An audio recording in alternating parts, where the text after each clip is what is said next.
আপনি কোত্থেকে আসছেন মিজান ভাইয়ের ভাত খাওয়ার জন্য? ভাই আমি বরিশাল থেকে আসছি। কত টাকা গাড়ি ভাড়া লাগছে?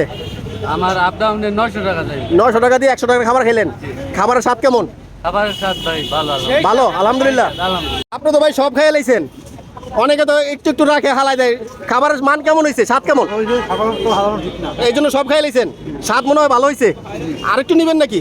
আরেকটু নেন। আপনি কোথেকে আসছেন? কেরানীগঞ্জ। কোন জায়গায়? জিয়ানগর। আমার বাড়ি কেরানীগঞ্জ। বাইরে কোথেকে আসছেন খাবার খাইতে? বনানী থেকে। আজকে ফার্স্ট। কত টাকা গাড়ি ভাড়া দিয়ে আসছেন?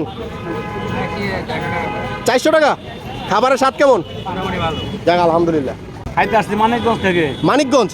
কত টাকা গাড়ি ভাড়া দিয়ে আসছেন? নিজস্ব গাড়ি আছে, ভাড়া দিয়ে নেই, গ্যাস বই। আচ্ছা, খাবারের স্বাদ কেমন মিজান ভাইয়ের ভাতের হোটেলের? আলহামদুলিল্লাহ, 100 টাকা যা হওয়ার কথা তার সাথে ভালোই আছে। ভালো হয়েছে আলহামদুলিল্লাহ। আপনারা সবাই কি এক জায়গা থেকে আসছেন? না, আমরা এই দুই খাবারের স্বাদ কেমন? ভালো। ভালো আলহামদুলিল্লাহ। আঙ্কেল কোথা থেকে আসছেন? তো নরসিংদী থেকে। নরসিংদী। কত টাকা গাড়ি ভাড়া দিয়ে আসছেন? আমি আজকে এই জায়গায় খাবার দিচ্ছে না। আচ্ছা, আমি আজকে নিবন্ধনের বিষয়ে আসছি। খাবার যে খাইতেছেন মিজান ভাইয়ের 100 টাকার খাবার কেমন স্বাদ? না, স্বাদে ভালো, টাটকা গরু মাংসের স্বাদই আলাদা। আচ্ছা, খাবারের মান ভালো আলহামদুলিল্লাহ।